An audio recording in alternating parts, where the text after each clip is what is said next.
Good afternoon and welcome to our week 6 of our Homiletics 2 class. And today, this is the lecture. It's actually lesson 4. We got them out of order. We mentioned that last week. This is lesson 4, sermon application. And I just want to talk today for a few minutes with you about the importance of making a sermon applicable to the everyday hearer. Applying the sermon to the hearer is, in an understandable and relatable way, is critical to effective preaching. It is one thing to explain what the text says. It's another thing to explain what the text means. That's really the driver to how you develop a clear, concise proposition, or really you take your central idea of the text and you turn it into a sermon and a sermon thesis. It's best to understand the difference between understanding what it says and understanding what it means by thinking the difference between information and application. Information is giving out, application is getting through. You don't want to just give out information in the sermon, you actually want to get through to the heart of the hearer. The weakness of the church is not a lack of information.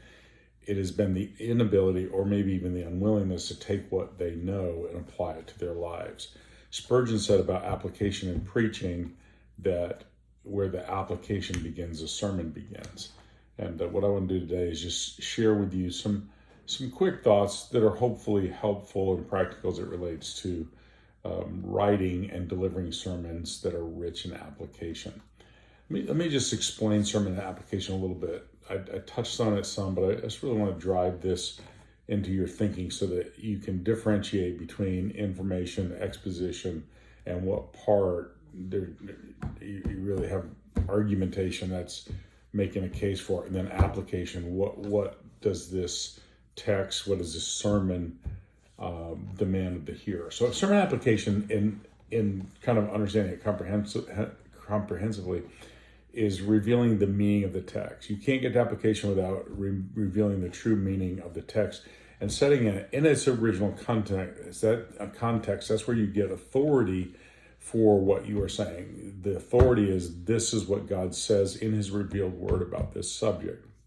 Sermon application then makes the text relatable. You oftentimes hear the word relevant to the hearer. So you're taking something that was true in an ancient world, the context in which it was given, and you're explaining from that context, you're bridging from that context to the present modern day context of the individual hearer, not just in general, but specifically to the hearer. In an example, that would be if I was preaching on the continent of Africa, my application might look different than preaching in America. My application in the Far East might look different and feel different than in a Western civilized individualistic culture.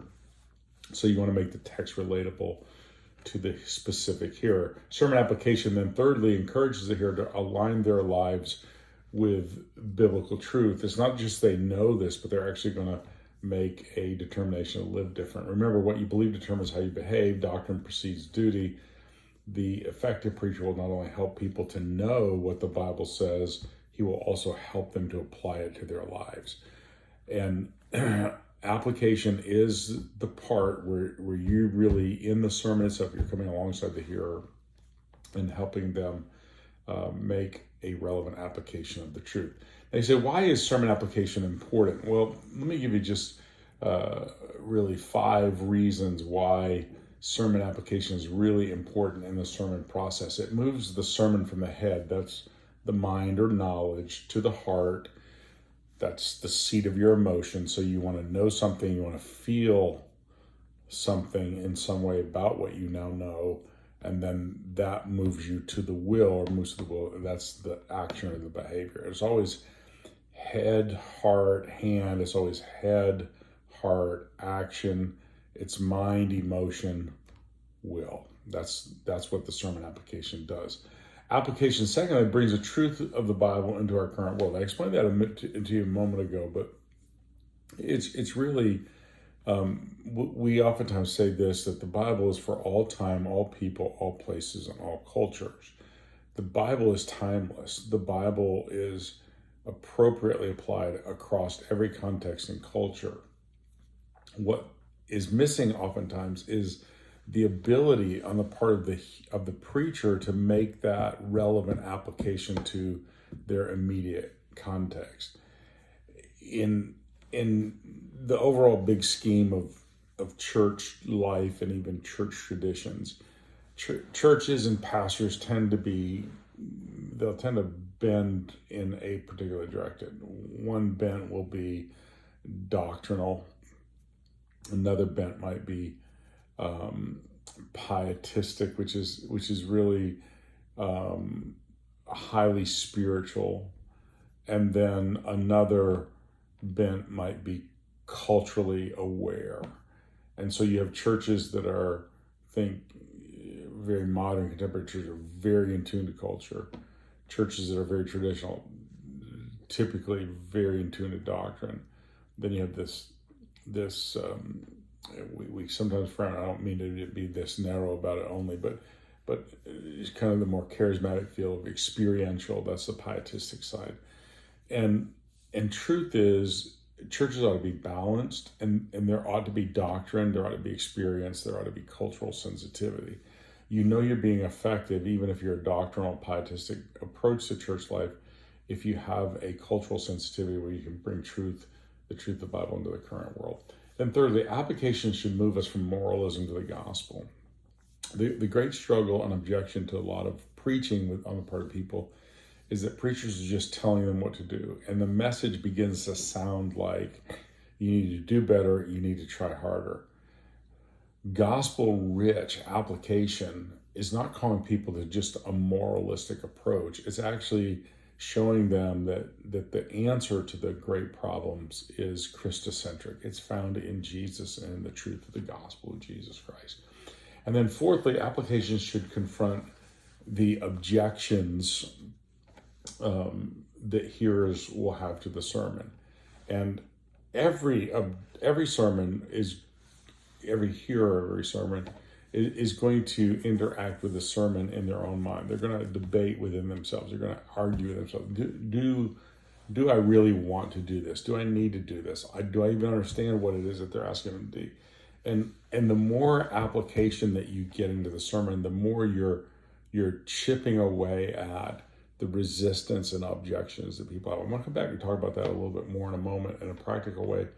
But application does help to get past the objections. And then fifthly, the application should help both believers and unbelievers relate to the sermon. If you're making an application about the gospel, you're making an argument for people that don't believe to actually accept the truth and the reality of the gospel. And if you're preaching on the gospel, you're helping believers to understand, hey, this is the answer to what I'm looking for. And so it should help the unbeliever and the believer on their spiritual journey as you make the Bible applicable. You got to have an idea of who your hearers are, and you got to know that you're not speaking to one kind of hearer only. And then the third thing about sermon application is that we want to have some good practices, principles that we put into place. And so let me just kind of unpack this for you a little bit. You want to put your sermon in clear, relatable, and easy to understand vocabulary.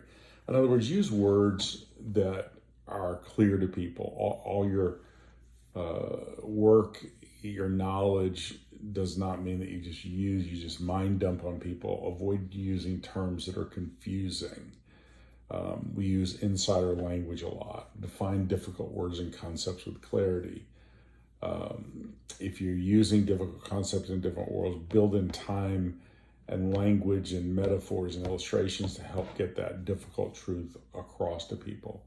Do not use theological words as a means of impressing people with your knowledge. My childhood pastor, when I was little, used to say this all the time, that he wanted to preach in a way that he put the cookies on the bottom shelf where everybody can get what you're saying. In other words, you want to preach not to the smartest, most intelligent, most mature, deepest person in the room. You want to preach to where every single person that's there can relate to the sermon. Secondly, use trustworthy sources to support your sermon.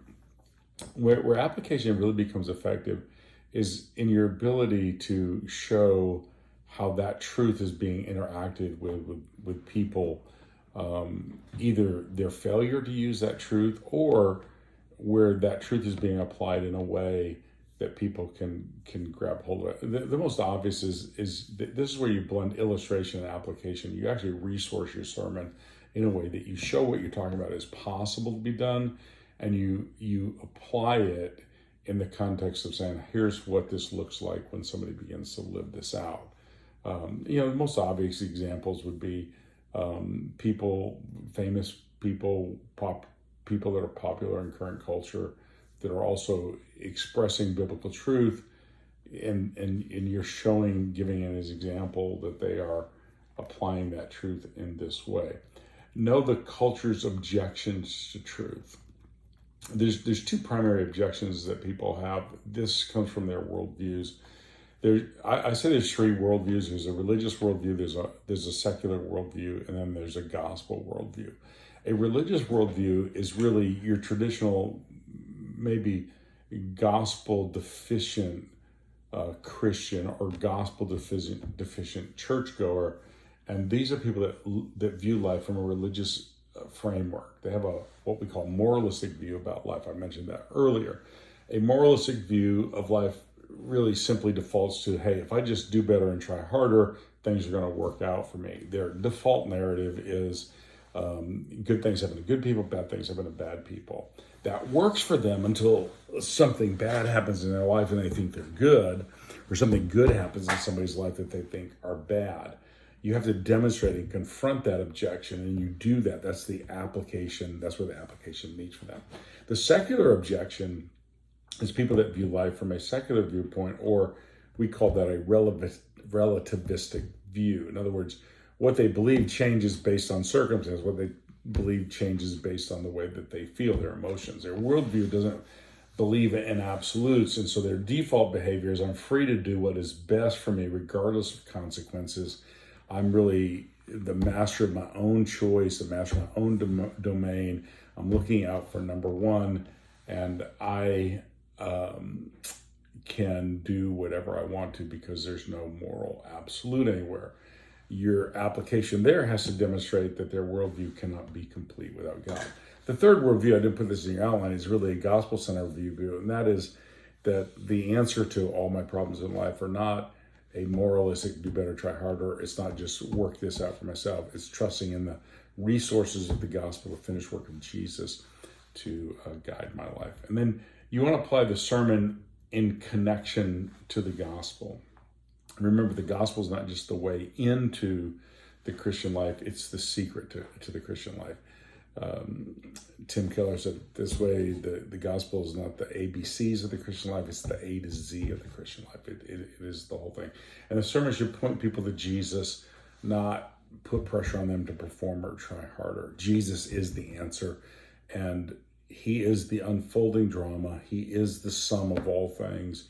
And your sermon, a sermon that is rich in application, will make a direct connection from your text to the finished work of Jesus Christ. That's sermon application. Trust is helpful for you. Keep working on your sermons and sermon projects, and know that I'm praying for you, and trust that you have a great week.